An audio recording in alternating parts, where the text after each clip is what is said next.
MA pass, BA pass, উচ্চ শিক্ষিত মেয়েরা তারা শ্বশুরকে ভাব দেয় না, আলাদা বাড়ি করে, আলাদা ভাবে থাকে। তার কারণ আমেরিকার এটা শিক্ষা। ওই দেশে 70-80 বছর হলে ছেলেরা বাপ মাকে বাড়িতে রাখে না, কারণ পায়খানা নোংরা করে দিবে, বুঝতে পারেন নাই, ঘর এলোমেলো করবে।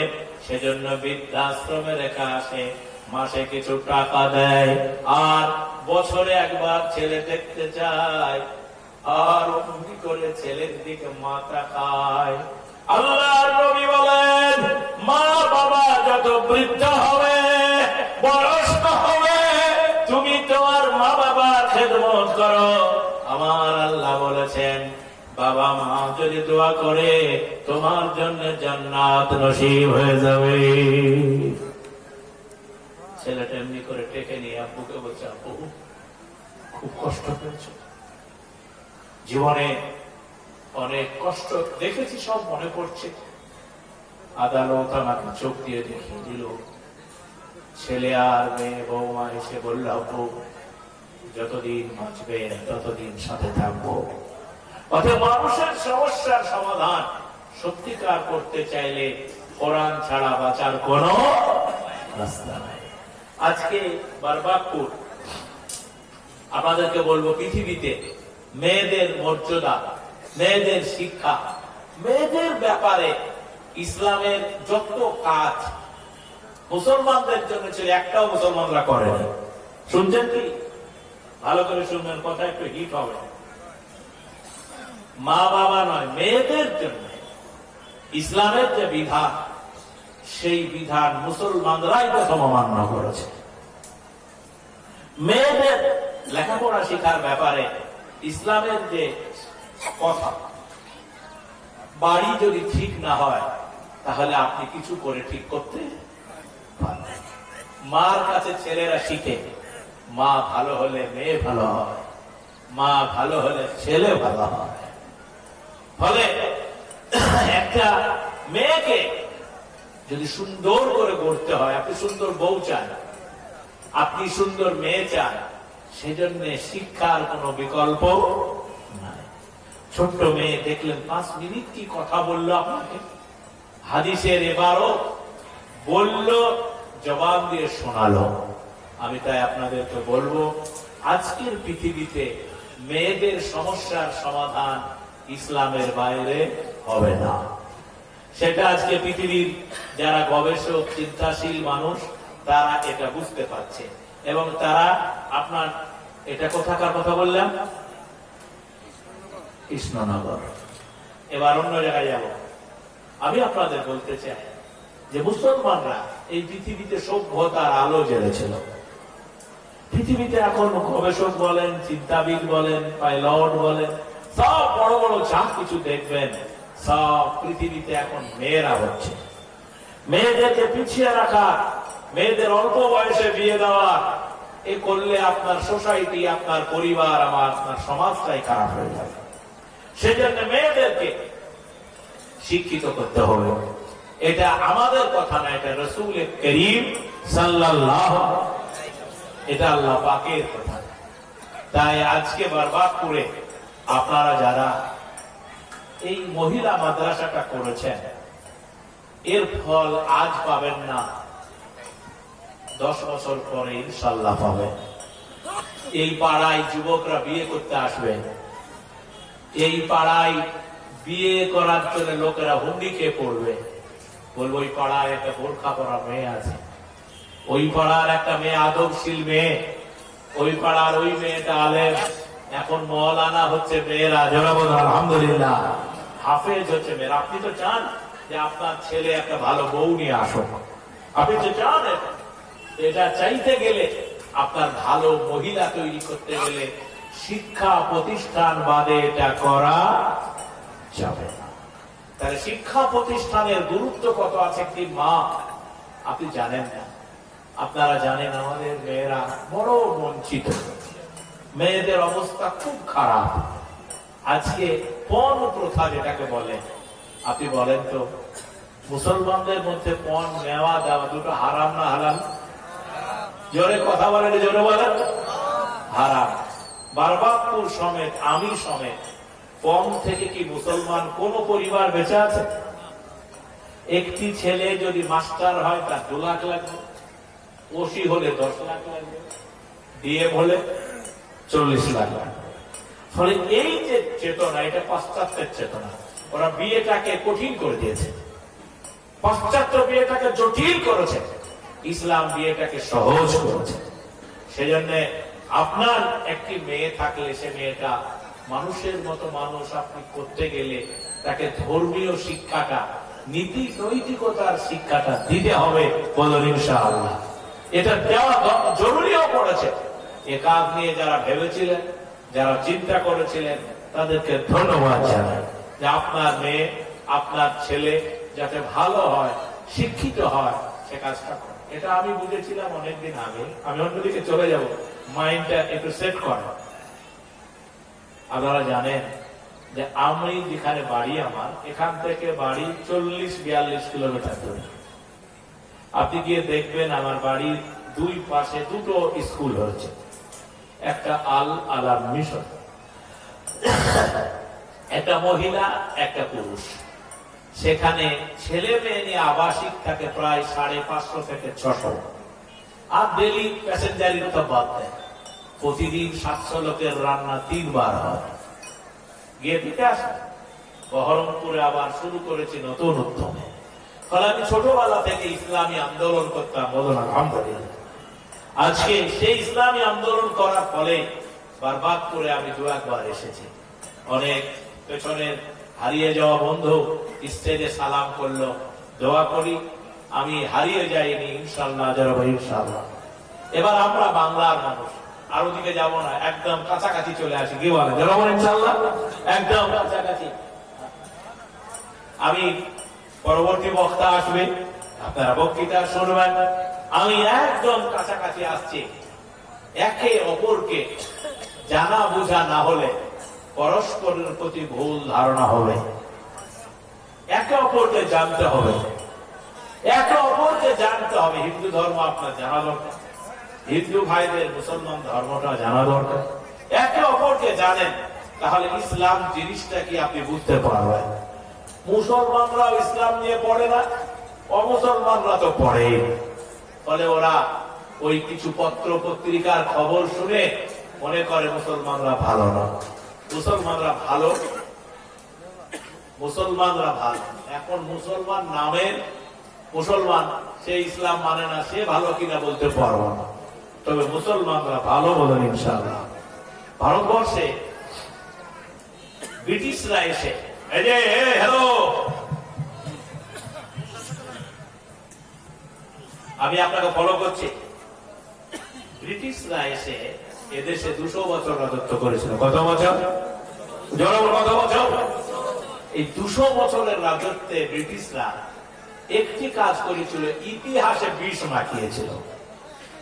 ইতিহাসে বিষটা মাখিয়ে দিয়ে হিন্দু মুসলমানের সমস্যাটাকে বিষিয়ে দিয়েছিল। 200 বছরে তারা যে কাজটা করেছিল, সে কাজটা হচ্ছে যে মুসলমানরা এ দেশে 1000 বছর রাজত্বকালে তোমাদের অনেক ক্ষতি করেছে। শুনছেন? একটু মন দিয়ে শোনেন। আমি কষ্ট করে বলছি, আপনি শুনবেন না তাহলে হবে না। কারণ আপনি মনে রাখবেন যে আপনার সাথে সত্য আছে, বলুন ইনশাআল্লাহ। আপনি চোর না, আপনি ডাকাত না, আপনি খুনি না, আপনি দৃঢ়ভাবে থাকেন, আপনার কোনো চিন্তা নাই।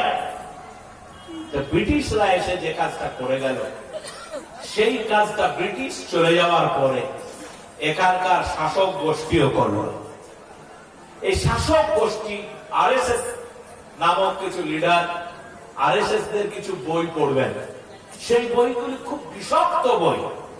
ওই বই যদি কেউ পড়ে, তাহলে ওই বইটা যদি কেউ পড়ে, ওই বইগুলি, তাহলে মুসলমানদের তারা ভালো মনে নিবে না। কি করলো আরএসএসরা? তাদের কিছু বইয়ের নাম বলবো, বইগুলো দেখালে আপনি বুঝতে পারতেন যে এত দাঙ্গা ফাসাদ, মুসলমানদের সম্পর্কে এত ধারণা খারাপ কেন। ব্রিটিশরা কিছু বইপত্র এমন ভাবে লিখে দিয়ে গেল যেই বইগুলি ছিল বিষে ভরা, তার সত্যতা এখন উদ্ঘাটন হচ্ছে। ইনশাআল্লাহ ইনশাআল্লাহ সত্যটা উদ্ঘাটন হচ্ছে, সত্য উদ্ঘাটন হতে থাকবে। এরকম আমাদের দেশে সব থেকে সমস্যা গরুর মাংস নিয়ে। কি বললাম? গো মাংস, গো মাংস নিয়ে সমস্যা। এটা নিয়ে দাঙ্গা হয়, ফাসাদ হয়। যারা জ্ঞানী মানুষ, যারা চিন্তাশীল মানুষ, তারা আজকে হিন্দু ধর্মের ধর্মীয় গ্রন্থ থেকে হিন্দু ভাইয়েরাই প্রমাণ করে দিচ্ছেন যে হিন্দু ধর্মে গোমাংস খাওয়া নিষেধ নাই। আস্তে আস্তে ওপেন হচ্ছে, বলুন ইনশাআল্লাহ আলহামদুলিল্লাহ। আস্তে আস্তে ওপেন হচ্ছে। কেন? এই দেশে গোমাংস রপ্তানিকারক যে সংস্থা আছে 5টা, বড় বড় 5টা, সেগুলি একটাও মুসলমান নাই। জোরে আলহামদুলিল্লাহ হবে না? আলহামদুলিল্লাহ হবে। ধরা পড়ছে, পার্লামেন্টে পর্যন্ত কথা উঠছে, পার্লামেন্টে পর্যন্ত কথা উঠছে। ফলে আজকে সত্যটা একদিন ওপেন হবে। ওপেন হলে বুঝতে পারা যাবে কোনটা সত্য আর কোনটা মিথ্যা। ইসলাম ধর্মে আপনি বলেন, কোনদিন শুনেছেন যে কাউরি জমি দখল করে মসজিদ করার বিধান আছে? জবরদখল করে মুসলমানদের জমি জবরদখল, মুসলিম মালিক রাজি নাই, জবরদখল করে মসজিদ করতে হবে, এরকমের বিধান কি ইসলামে আছে? যদি সরকারি জমি দখল করে মসজিদ বানাতে হবে, এরকমের বিধান কি ইসলামে আছে? অমুসলমানদের জোর করে চাঁদা নিয়ে মসজিদ বানাতে হবে, এরকমের বিধান কি ইসলামে আছে? 1450 বছর ধরে আমরা জানি এই দুনিয়াতে মসজিদ বানাতে গিয়ে মুসলমানেরা কি আচরণ করে, তার নীতিমালা কি। এই নীতিমালা বইপত্রে লেখা আছে। তারপরেও তারা বলেছে 10,000 মসজিদ তৈরি করা হয়েছে মন্দির ভেঙে। একটার পর একটা তথ্য এনে তারা ময়দানকে নষ্ট করছে। আমার আল্লাহ আছে না নাই? জোরে একটু জোরে, আল্লাহ আছে না নাই? আমরা জুলুম করব না, গন্ডগোল করব না, ন্যায় বিচারের আদালতের কাছে পেশ করব। আমাদের বাবরি মসজিদটা ভেঙে রাম মন্দির হলো, উদ্বোধন করলেন অযোধ্যায়। উদ্বোধন করার দিনে কি হয়েছে সব জানেন, আমি খুঁটিনাটি বলতে চাই না। এর উদ্দেশ্য ছিল যে এই মন্দির করাকে কেন্দ্র করে রাজনীতিতে আমরা জায়গা নেব। শুনেছেন না শোনেন? এবার একটা বিবেক দিয়ে হিন্দু মুসলমান সকলের বিবেকের কাছে বলি, নতুন ইতিহাস ভারতে তৈরি হবে, জনবদিন ইনশাআল্লাহ। আপনারা সকলে জানেন অযোধ্যা বলে একটা লোকসভা কেন্দ্র আছে, সেই কেন্দ্রে বাবরি মসজিদটা ভেঙে রাম মন্দির হয়েছে, উদ্বোধন হয়ে গেছে, সব ঠিক। এবারে লোকসভা ভোটে বিজেপি কে ওখানে জিতেছে, হ্যাঁ নাহি না? আরো জোরে, আরো জোরে। ওখানে দাওয়াতের কাজ চলেছে, মানুষকে বোঝানো হয়েছে, মুসলমানরা বুঝিয়েছেন যে ভাই কোন মন্দির ভেঙে মসজিদ করার বিধান ইসলামে নাই। যদি কেউ করে থাকে, প্রমাণ হয়, তাহলে ওগুলো আমরা ভেঙে দিয়ে আপনাদের ছেড়ে দিতে চাই। ফলে আজকে যে কথাটা বলতে চাই, বিশ্বাস রাখেন, একটার পর একটা সব থেকে বড় কষ্ট আজমির। কি বললাম? বলে আজমির। আর কষ্ট হচ্ছে উত্তরপ্রদেশ।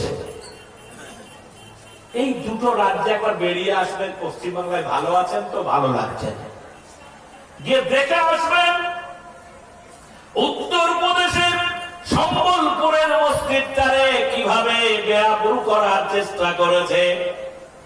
আমি অবাক হয়ে গেছি মহিলাদেরকে দেখে। জোরে বলুন নারে তাকবীর।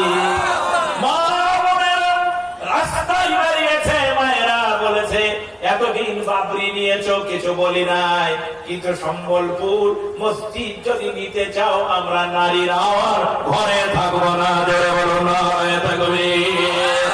স্বামীকে রেখেছে, সন্তানকে দেখে বলেছে বেঁচে থেকে যেখানে আল্লাহু আকবার বলা হয়, যেখানে মিথ্যাচার করে মসজিদ দখল করা হয়, আমরা কোনো মতেই বাড়ি ফিরবো না। যারা বলুন নারে তাকবীর। মরলে মরুন, শেষ করে দাও, কোনো আপত্তি নাই।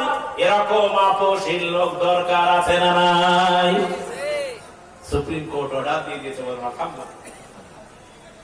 মাথা খারাপ হয়ে যাবে। দেশে একটা বিচার আছে, বলুন ইনশাআল্লাহ। ব্যবস্থা আছে সারা পৃথিবীতে। ভারতের মতো সুন্দর দেশ আর নাই।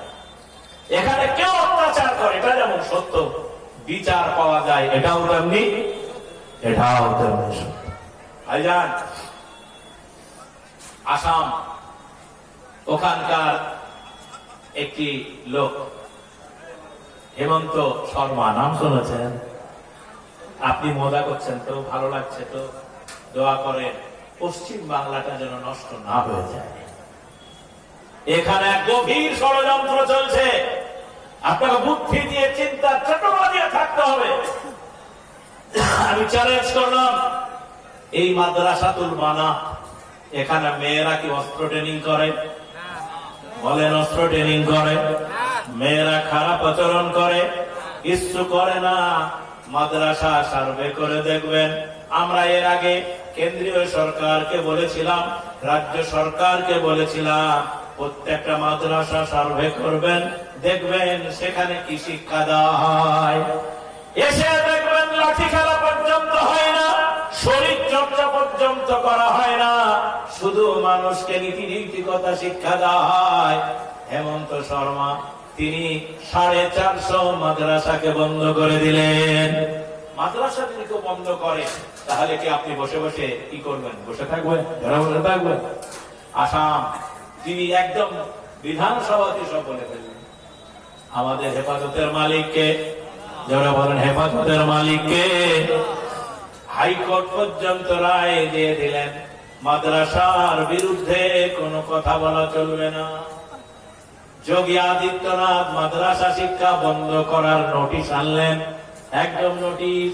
মাদ্রাসা শিক্ষায় ভুলভাল হয়, নোটিশ আনলেন। শুনলে খুশি হবেন, সুপ্রিম কোর্ট আইন করে নয়, অর্ডার দিলেন, মাদ্রাসায় কোনো খারাপ কাজ হয় না। অথবা আজকে আপনাদের বড় দায়িত্ব, আপনাদের বড় কর্তব্য, আপনাদের বড় দায়িত্ব হচ্ছে মুসলমান হওয়া, মুসলমানদের আচার আচরণ ঠিক করা, মুসলমানদের যেমন করে চলা উচিত তেমন করে চলা, মুসলমানদের যেমন করে ভাবা উচিত তেমন করে ভাবা। কিন্তু মুসলমানদের সব করে না। না করার কারণে মুসলমানদের সম্পর্কে একটা ভ্রান্ত ধারণা দুনিয়াতে তৈরি করার স্কোপ হয়েছে। সেই স্কোপটা আল্লাহর রহমে আস্তে আস্তে শেষ হয়ে যাবে। এবার আপনি বলুন, আমাদের পশ্চিম বাংলা, বাংলাদেশ, এই বাংলাদেশে হাসিনা গভর্নমেন্টের পতনের পরে ওই দেশের অবস্থাটা ভালো নাই। প্রতিবেশী দেশ হিসাবে প্রতিবেশীর খোঁজ খবর রাখা কোনো অপরাধ না। এবার আমরা বাঙালি, তারাও বাঙালি, তারা যদি জোর করে মন্দিরে আগুন লাগায়, এটা কি ইসলাম সমর্থন যোগ্য? যারা বলো যোগ্য। তারা যদি কাউকে জোর করে মুসলমান বানায়, এটা কি সমর্থন যোগ্য? তো বাংলাদেশ সম্পর্কে আমাদের দেশের মিডিয়াতে ভালো করে বুঝবেন, আমাদের দেশের মিডিয়াতে যা দেখানো হচ্ছে তা যদি সত্য হয়, তাহলে বাংলাদেশের সাথে আমরা নাই, বাংলাদেশের মুসলমানদের সাথে আমরা নাই। আমরা আমাদের দেশকে ভালোবাসি, দেশের হয়ে কথা বলতে রাজি আছি সব, কিন্তু যে চিত্রটা দেখানো হচ্ছে, আলটিমেট উদ্দেশ্য হচ্ছে মুসলমান মানি মন্দির ভাঙবে। বুঝতে পারছেন না? পারেন নাই। মুসলমান মানি হিন্দু নারীর প্রতি অত্যাচার করবে, মুসলমান মানি পরধর্মের প্রতি জুলুম করবে। এইটা হচ্ছে ওদের আসল পলিসি, লোককে দেখাবে। আমরা বলেন যে এই ধারণা, কোন মুসলমানরা সবাই তো ভালো না, মুসলমানদের মধ্যে ডাকাত আছে, খুনি আছে, খারাপ লোক আছে, আছে, কিন্তু ইসলামে কি এগুলি সমর্থনযোগ্য? ইসলামে সমর্থনযোগ্য নয়। কিন্তু খুব কৌশলে এগুলো বুঝিয়ে দেওয়ার চেষ্টা হচ্ছে যে এগুলি ইসলাম সমর্থন করে। আপনাকে রুখে দাঁড়াতে হবে, আপনাকে বুঝাতে হবে যে এগুলো ইসলাম নয়। হ্যাঁ, সেজন্য আমি আপনাদের সকলকে বলবো, প্রতিবেশী হিসাবে আমরা যারা আজকে বসবাস করছি, আমরা আপনাদেরকে বলবো মিডিয়ার বিভ্রান্তিমূলক প্রচারে কান দেবেন না। আমরা হিন্দু মুসলমান ভাই ভাই, পশ্চিম বাংলাতে আমরা মিলে মিশে সারা ভারতে থাকতে চাই। আপাপন ধর্ম আপাপন করবে। বাংলাদেশের মুসলমানরা যদি অপরাধ করে তাদের বিচার তাদের হবে। সেজন্য আমরা ইসলাম যে জিনিস পছন্দ করে না সেই জিনিস নামিয়ে দেওয়া এটা অন্যায়। আজকে শেষ বেলায় আপনাদেরকে বলবো, ইসরায়েল সমেত ফিলিস্তিন সমেত দুনিয়াতে একটা নতুন আন্দোলন দানা বেঁধেছে। আমার বিশ্বাস আগামী দিনের পৃথিবীর নেতৃত্ব দিবে ফিলিস্তিন, বলুন ইনশাআল্লাহ। এবং সেই মোতাবেক কথাটা বলার আজকে হলো না, আমি সময়টা বার করতে পারলাম না যে পৃথিবী, আমেরিকা, ইসরায়েলের ফিলিস্তিন নিয়ে এত মাথা ব্যথা কেন। মাথা ব্যথা এই জন্য, আগামী দিনের পৃথিবীতে ফিলিস্তিন যাদের দখলে থাকবে তারাই পৃথিবীর নেতা হবে, তাদের নতুন সভ্যতার জন্ম হবে। সেই জন্য তারাই সব করছে।